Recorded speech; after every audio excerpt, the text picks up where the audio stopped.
You're listening to Girls with Grafts, a burn community podcast created by Phoenix Society for Burn Survivors, a leading nonprofit dedicated to supporting the burn community. In this podcast, we'll talk with burn survivors, share resources to help with supporting and improving burn recovery, and discuss how to prevent burn injuries. Here are your hosts, burn survivors and Phoenix Society's marketing team, Amber Wilcox and Rachel Kudlak.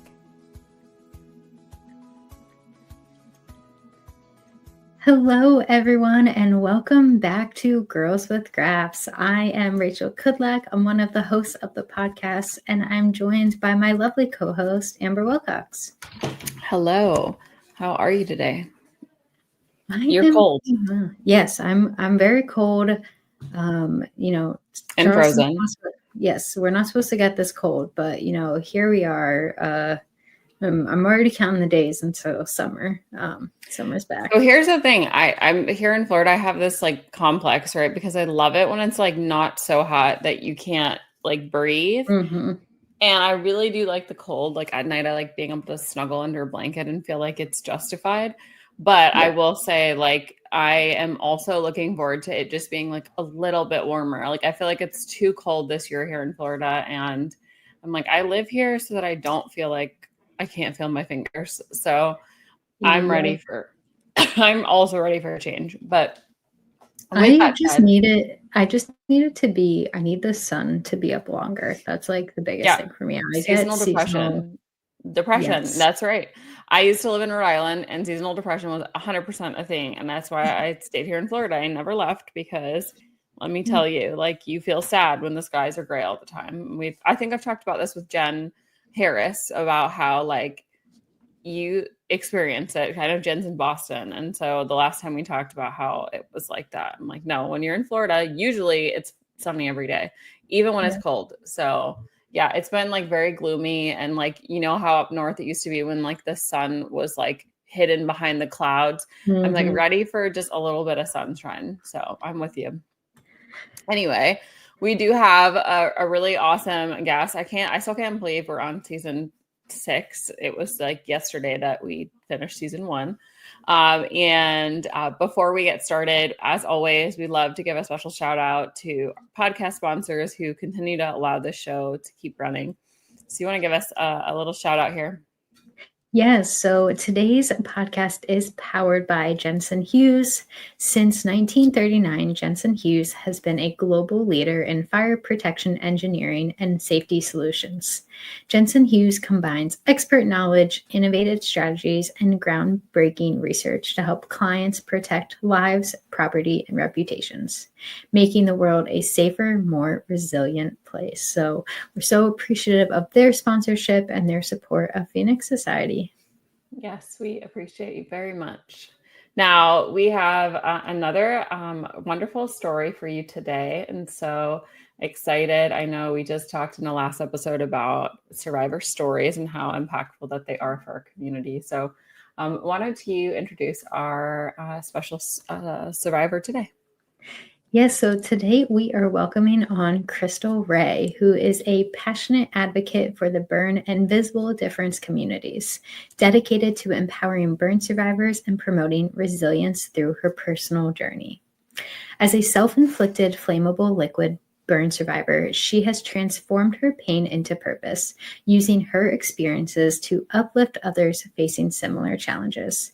Crytstal is also a peer support volunteer, providing guidance, encouragement, and a listening ear to those navigating the emotional and physical aftermath of a burn injury. She's also an inspiring author. Her upcoming book, The Burned, the Broken, and the Beautiful, a memoir of me, shares her story of triumph and healing, inspiring countless individuals to embrace their own journey to find the beauty even through their darkest moments.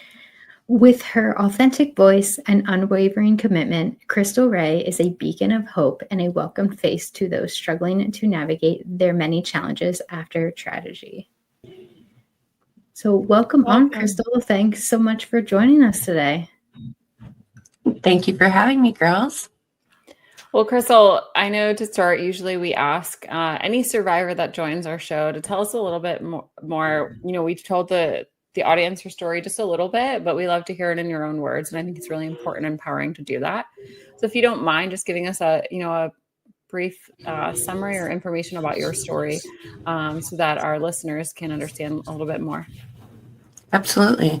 So what I like to share is in 2019, I survived an 80% total body area burn injury after a gasoline fire.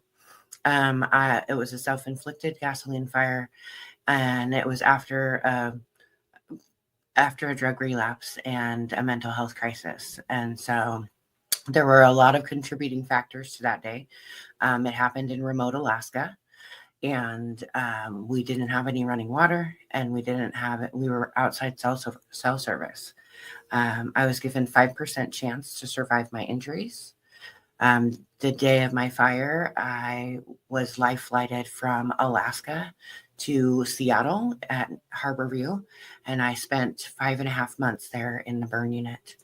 And I'm very thankful to be here and to be able to even share that story with you all.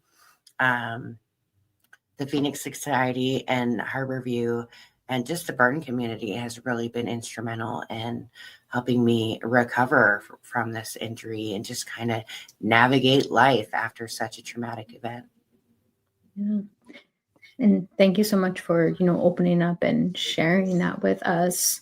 So maybe you could just talk us a little bit more through, that 5.5 months in the hospital, and how did you get connected to Phoenix Society and even just getting connected with others? And I know that was right before COVID as well. So I'm wondering how maybe that impacted your healing journey.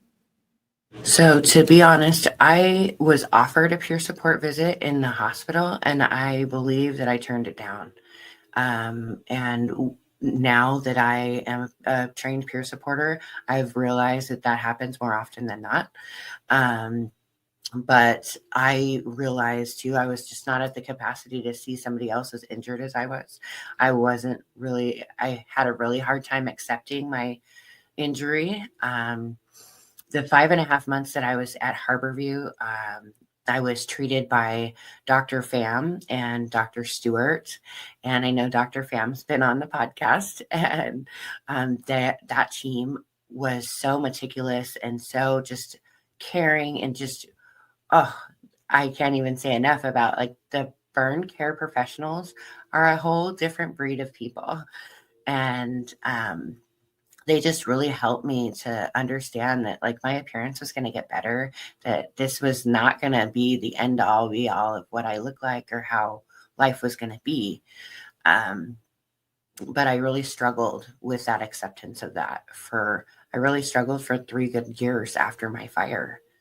And so I continued to struggle with my substance use and the acceptance of my fire as well. So once I got sober, it's been almost 27 months now, I started researching. I knew that they had told me about SOAR and the peer support in the Phoenix Society in the hospital. So I was in the brain space, the mind space to be able to look for those resources once I got sober. And I started joining the Monday night support groups. And really that's where I just found my tribe and this family that could understand on a whole nother level. And that's where it really started. Remind me how long ago your injury was, Crytstal. So it was 5.5 years ago, August of 2019.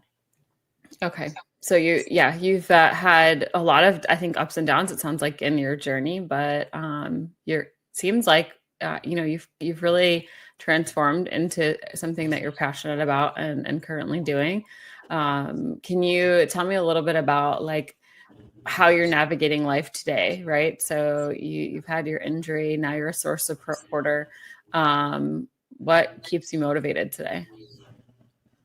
So just being woke up every day, now after coming back from an injury like that, and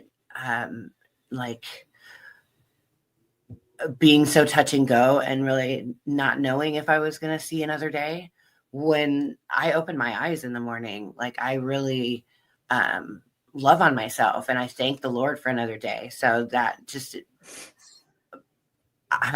like faith, it really keeps me going and motivated, and like knowing that, okay, I felt alone at one point, but having this community of support, knowing that my story could help somebody else navigate the same thing, really keeps me motivated. And I'm like, okay, I was here. I was, saved for a reason. What's the purpose of all this pain? I really appreciate you joining, because I know I think, Rachel, you can tell me if I'm wrong, this is the first self-inflicted burn injury that we've had on the show. And I give you, a lot of credit for coming out and speaking about that, because I know I'm sure that can be something that you struggle with, right? Sometimes, if you wouldn't mind telling us a little bit about kind of that journey for yourself. How have you worked through that, right? And I know we have others that are self-inflicted out there that have listened to the show. So I would love for a moment, I know that's a touchy subject, but if you wouldn't mind sharing a little bit about that, I think that would be helpful for our community. Absolutely. So navigating that, like I kind of touched on before, I had a hard time accepting it. And like at first I was really angry. And so my medical team, like being able to vocalize that to people in a way that like I wasn't going to be judged was very powerful. So I'm not sure if I answered your question, but navigating it. You said being angry at yourself, you mean? Yeah, I was angry at myself for one, like, especially after, like, when you wake up, you feel like a failure on a whole nother level, because I really did not expect to live through this. And then I was angry that all of these doctors were putting in so many hours. Like, really, I had to be bathed and turned over. And for 5.5 months, like as soon as I got out of I could dress myself. I kind of made them let me out. And I really still didn't have the capacity to understand the gravity of my injury. I was just ready to be out of the hospital and still struggling with my substance abuse. And so it took a lot of self-reflection. It took a lot of accountability for my own actions, a lot of honesty with my family, myself, and my medical team. And that is the truth will set you free. And like they could only help me as much as I was willing to tell them about. And so my medical team became like my lifeline, and it still is. Like there are lots of things that I get to do now, but I have to still clear it with my providers, and they have to, make sure that my body is healthy enough to do these awesome things that I get to go do. But it's getting easier now. It's 5.5 years later, but coming to the realization that I was never going to be the person I was before the burn, and that this was going to be a chronic condition I had to treat for the rest of my life. And thank you for sharing that. Do you think there was, a turning point, or maybe like a aha moment, I guess some people call it, that really helped you shift this mindset and turning that pain into purpose? So I struggled with my substance use till October 29th, 2022. So my fire happened in 2019. I went, like, my medical team tried to help me as much as they could, but when I started introducing illicit substances into my body, they couldn't help me until I got sober. And they were real with me about it. And so it took a good 3 years for me to really get it together. I was drinking and using and surrounding myself with people that would allow me to do that.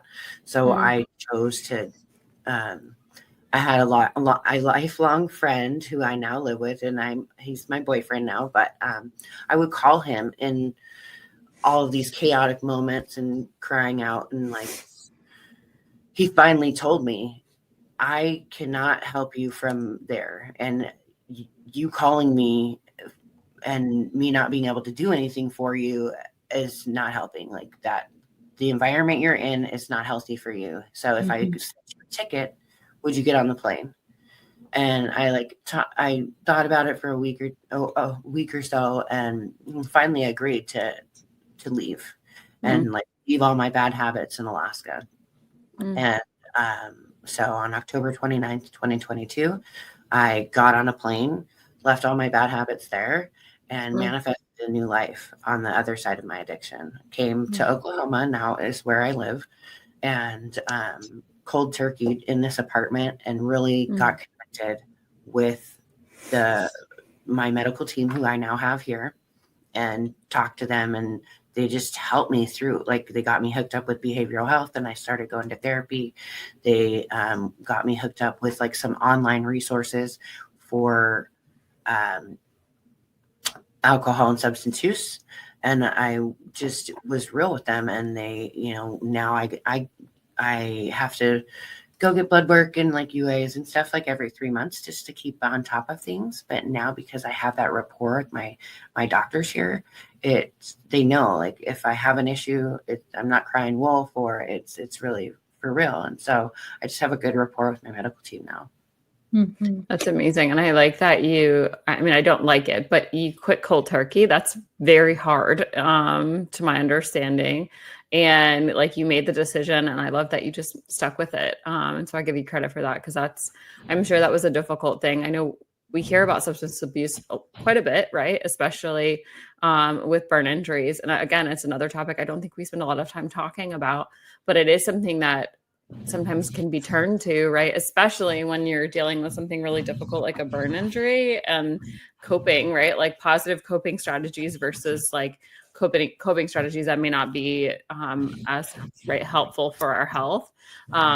So if you don't mind me asking, like, what are some coping strategies that you use today instead of the substance abuse? How have you changed that mindset? And what do you do today to kind of help you with dealing with, when you're having a difficult day? So community and connection is really key. But some of the coping strategies that I use daily are, I've shared this on some of my past podcasts too, is I have my own little LMFAO mantra. So we all know what the LMFAO stands for inappropriately. Mine stands for something different, but it does remind me to giggle a little. And so my LMFAO is, the L is to love yourself. And I look myself in the mirror in the morning, in the eyes, and I tell myself, Crytstal, I love you. And it costs a lot of money to look this good. So let's go show them how we do it. And I really tell myself that in the morning. And I learned that I've been in a personal development community, and through some personal development coaches. And I have an accountability group that I meet with twice a week now for my business. And so like just being able to have community say, hey, I'm having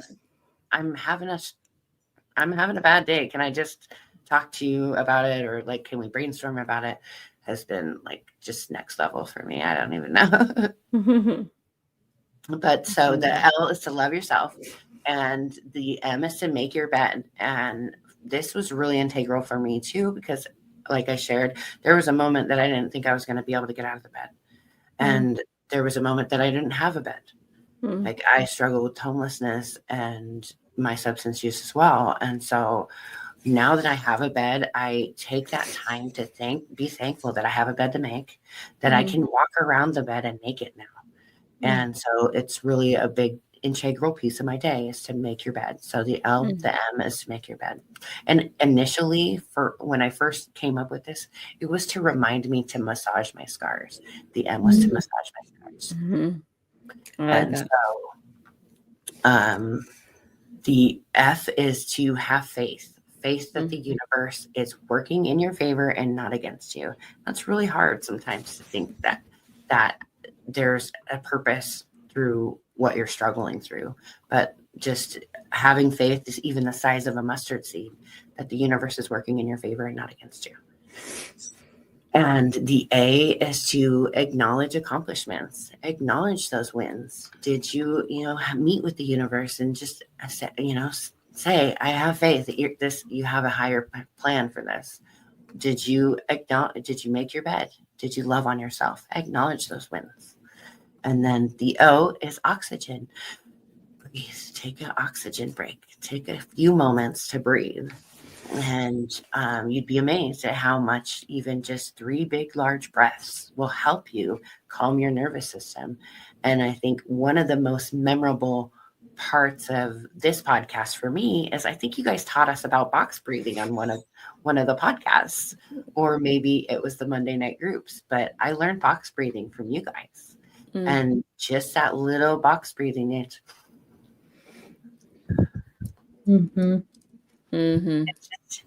it helps. And so that's my little LMFAO.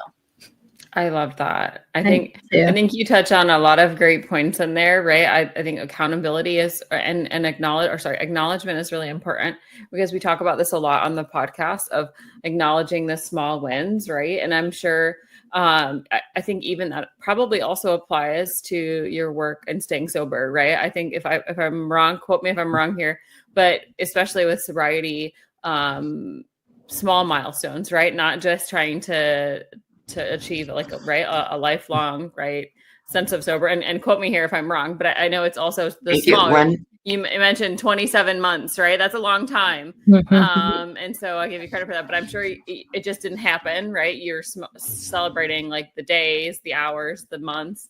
And so absolutely. I think that's a really wonderful little mantra that you live by. I need to have a mantra like that. So I really appreciate you sharing that with us. Yeah. So I will email you guys a copy of it. I have a little PDF that I am getting ready to share with my community, but I'll send it to you guys so you can link it in the show notes. Or whatever. Absolutely. Use it if you want to. For sure. We'll definitely link that. And one thing I love about it too is while we talk about the power of community and connection, and that's definitely part of the healing process.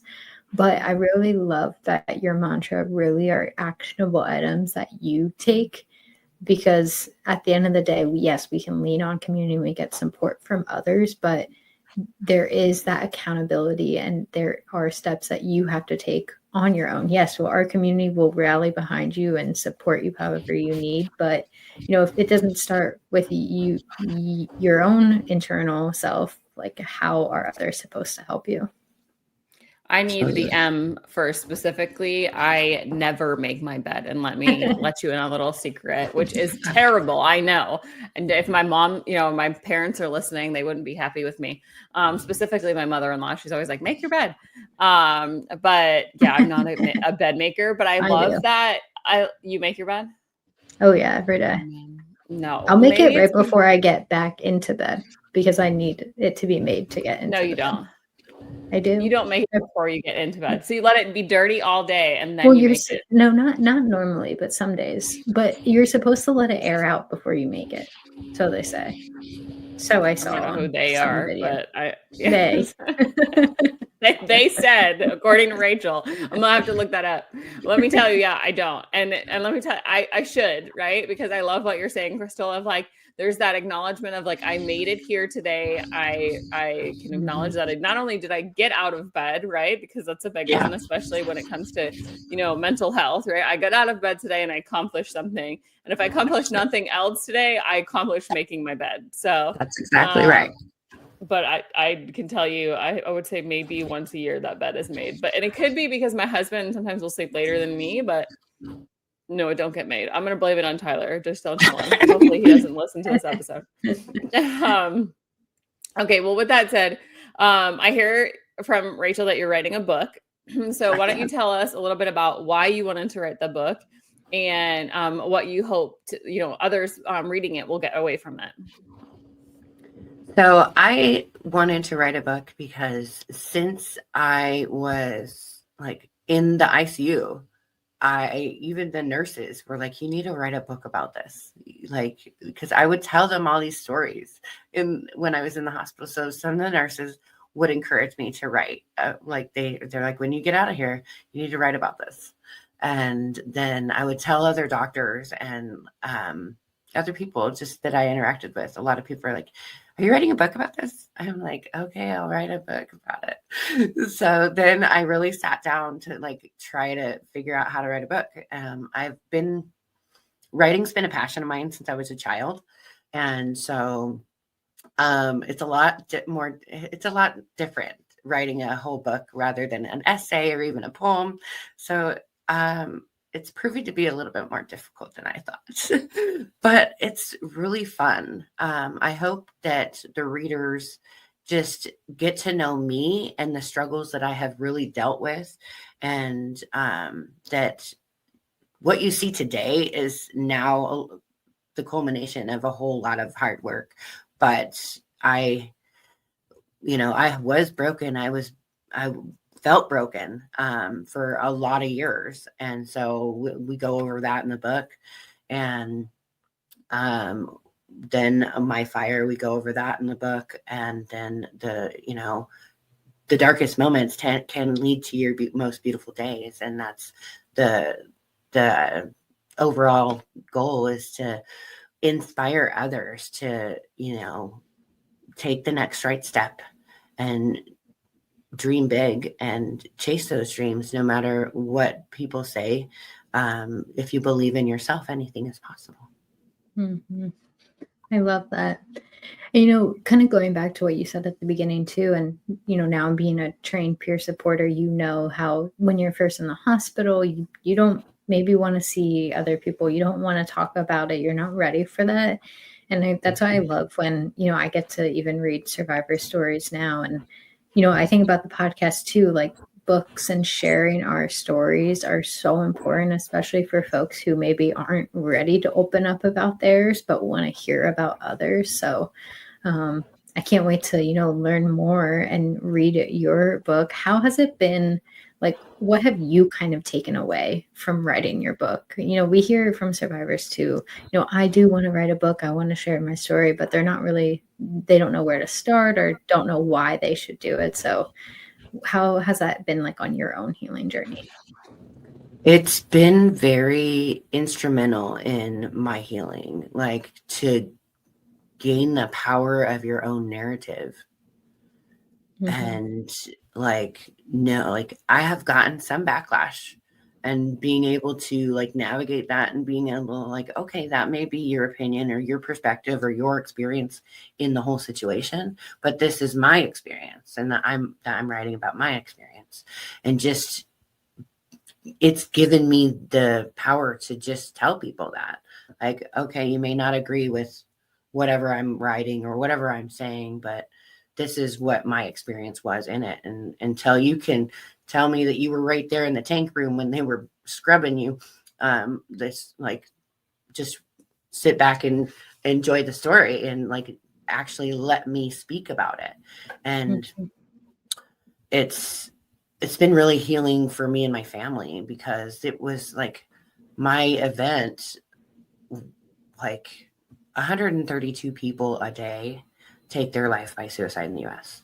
And so that was one thing I wanted to share, too. It's I know I'm not the only one. Now that I have shared my story, it's inspiring other burn survivors. And it still affects a lot of my family. And so being learning that that's part of their own healing journey, and being okay with that. Okay, you haven't healed through that part. I have, and I'm going forward even though you haven't. And so it's helped me in that way as well. Mm-hmm. No, I love that. And I know we talked about earlier, but owning your own story and, being honest and taking that accountability, and, just, mm-hmm. Even if your intent isn't to write a book and sell it, just writing and journaling can be such a huge, huge help for survivors. Mm-hmm. Yeah, I was going to say, did it start on a journal? Because journaling is so good for mental health as well. And right. I think it's definitely something, whether you want to write a book or you just want to get your thoughts on a page. And I think that's really important. Crytstal, I do want to switch gears a little bit and talk about, you recently attended the Reach Burn Foundation's Adaptive Sports Retreat. Can you tell us a little bit about that? What is it? And what was your experience with the retreat? So yes, it was a Labor Day week. We went I live in Oklahoma, so there were 10 adult burn survivors that got to go on this adaptive sports retreat. And they flew us from where we were all over the country to Denver, Colorado.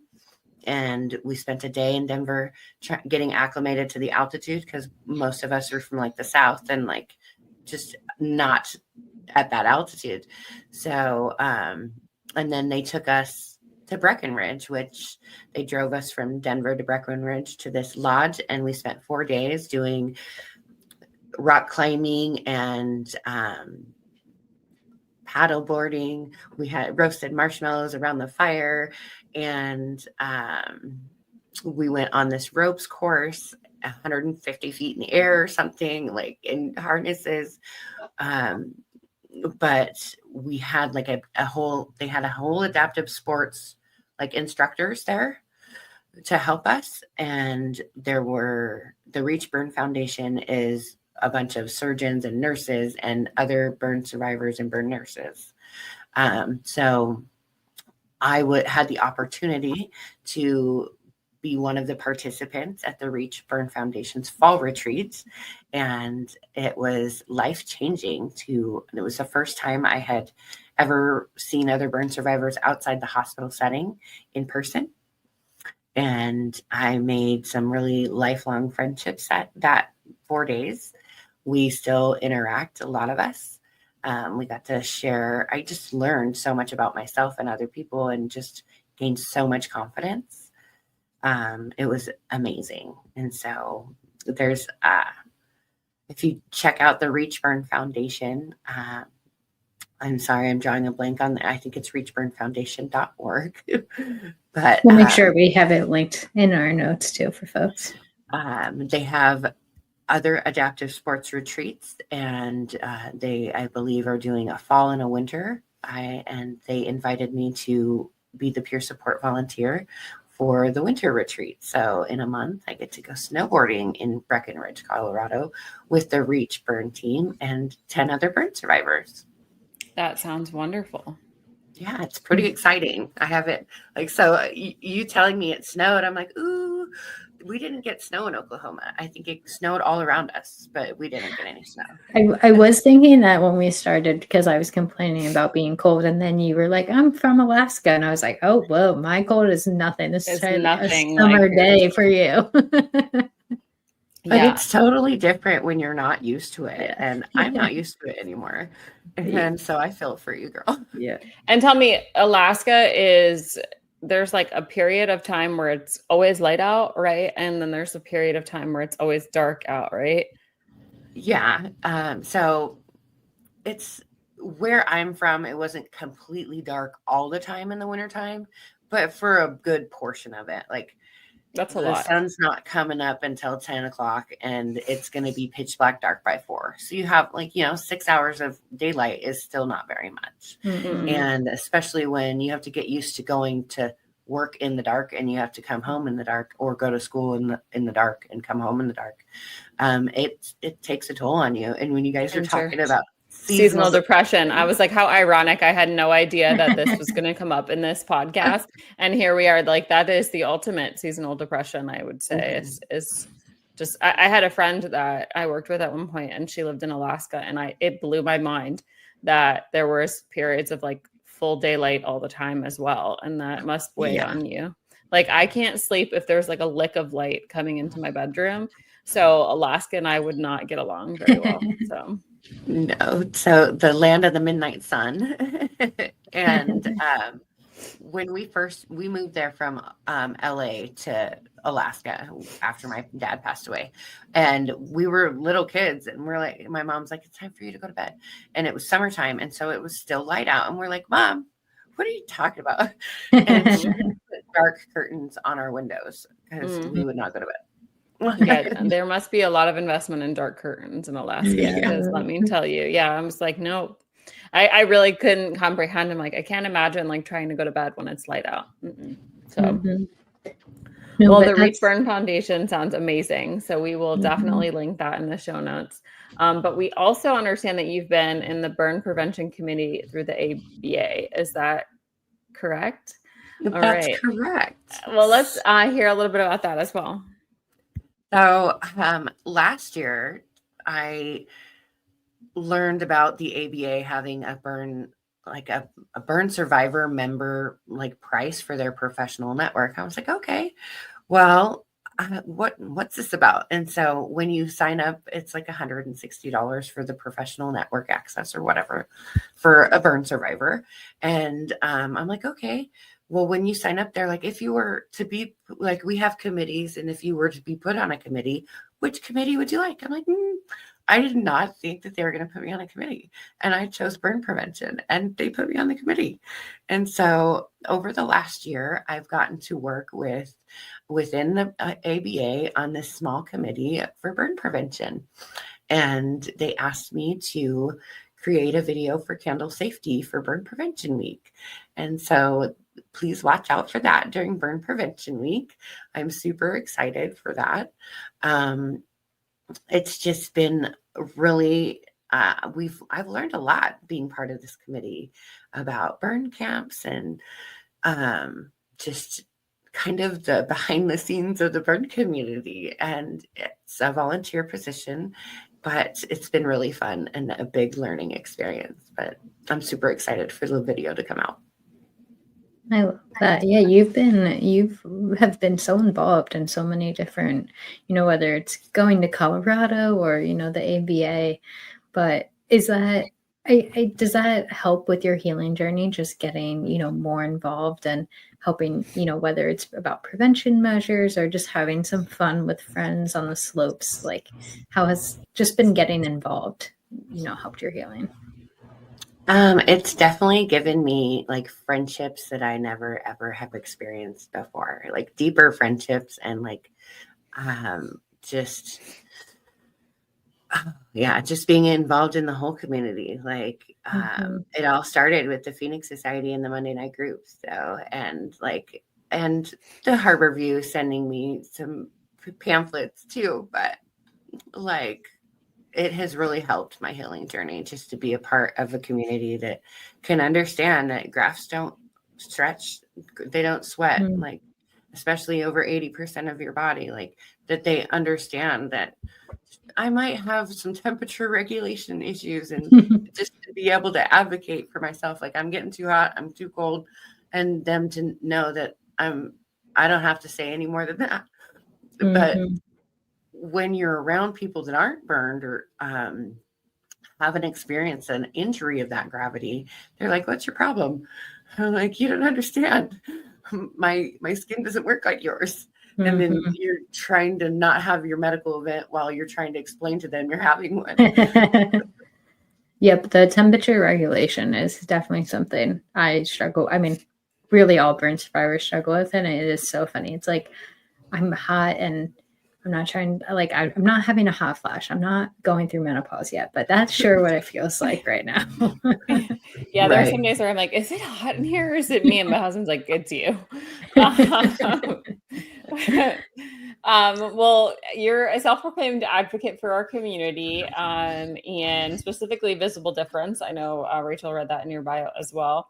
What do you think is the most important thing that needs to happen when it comes to visible differences? So if we're talking through kind of what our world needs to know about survivors, or even those, we can take that even further, right? About survivors dealing with substance abuse, survivors with visible differences. What are kind of one takeaway that you would like the world to know more about? So we are more than what our appearances are. And that sometimes when like visible difference. So I'm also have been involved with some of the Face Equality International things through Face Equality Week as well. And that's part of why I included the visible difference stuff. Like I can understand it on a whole different level, because like when I go out into the community, it's rarely a day that people don't say, what happened to you? What happened to your face? And I have gotten more confidence in sharing less out in public when I don't feel like it. But not everybody has that confidence to say, hey, I don't want to talk about it today in the grocery line.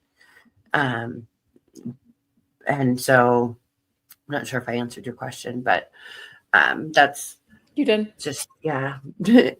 I think we just talked about this actually on our last podcast about how it can be very difficult, right?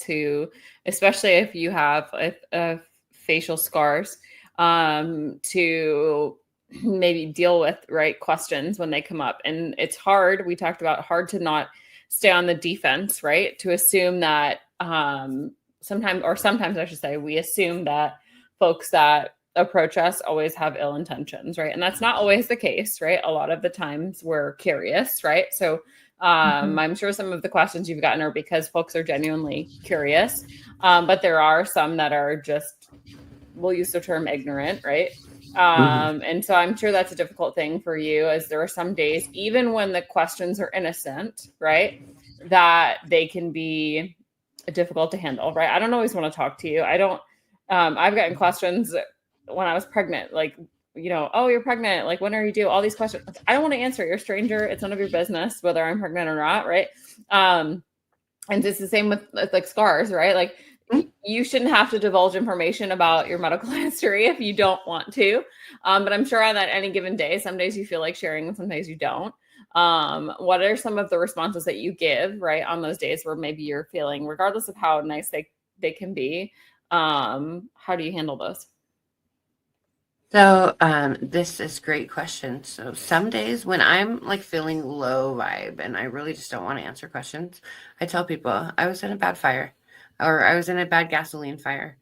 And that's really all I want to talk about. Like, or I just say, I turn it around on them. Like, I know that you can see that I've been through some things. Tell me about the most traumatic day of your life and I'll tell you about mine. And it turns around on them like, and I get that a lot. Like, and I want people to know, like, just because you have scars on your face doesn't mean you owe anybody an explanation to why they're there. That's a great comment there. Well, I know we are coming up on time here, but before we close out, Rachel, you want to ask one more question here? Yeah. I mean, I know we talked about your book and, all the different committees and events you're a part of. And I know you're active on social media, but can you tell our listeners how they can keep up with you and stay in touch with you and, know all things Crystal Raye in the future? Yes. So I do have a link tree that I post most of my podcast interviews to, and I have a YouTube channel. So my link tree is linktree/CRH Media. It stands for Crystal Raye Harrison. So it's just my initials and then media behind it. Though you can follow me on TikTok and Facebook and YouTube, all of the things. And I try to keep up with all of my adventures on my YouTube as much, like try to update my YouTube once a week with all of my adventures. And yeah, just reach out if you need a friend. I love that. Awesome. And we'll make sure we have that linked below so folks can find you and keep up with everything you're getting involved with. Yeah, and maybe some new friends on your Reach Burn Foundation trip in February. So excited for you to take a ski down the mountain, right? I can't say that I would be as brave, but looking forward to hearing about your adventures. Well, since you are a listener of the show, we always ask 2 questions, and this season we've changed them up once again. And if you could give one piece of advice or encouragement to someone navigating life after a burn injury, so anything you'd like, it can be ranging from just, a small tidbit of information to anything, super meaningful. But what would that one piece of advice be? My biggest thing is to believe in yourself and anything is possible. I really, mindset is everything. If you think you can do it, then you're halfway to achieving it. So believe in yourself. I love that. I think we can all use a little bit of that. Mm. Well, and with that said, it is time for our final question. It is our Phoenix Partner question today, sponsored by Jensen Hughes, an organization dedicated to making our world safe, secure, and resilient. So their question is, what is one thing you hope listeners take away from your story today? That community and resources are available to you.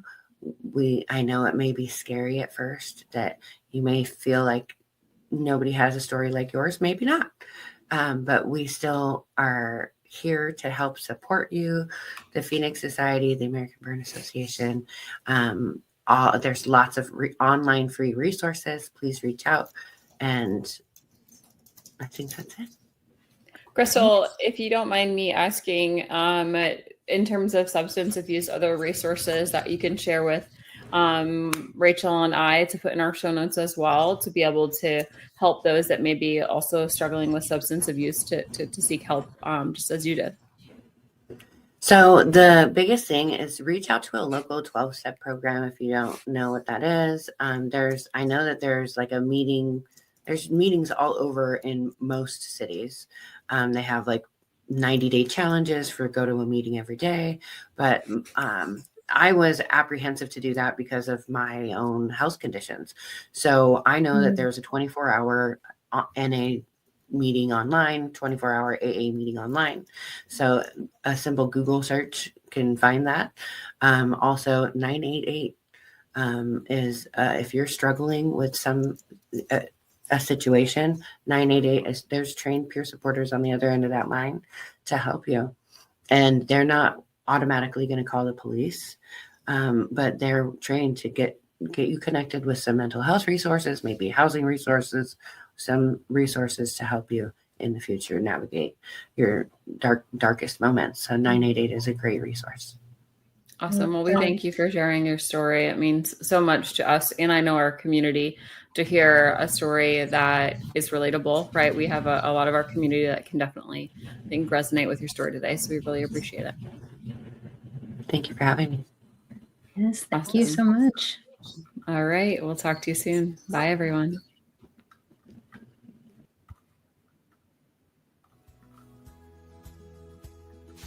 Thanks so much for tuning in to this episode of Girls with Grafts. If you are enjoying this content, please feel free to rate, subscribe, and leave a review wherever you listen to your podcasts. This helps others find the show, and we greatly appreciate it. Thanks again for listening, and we'll catch you in the next episode.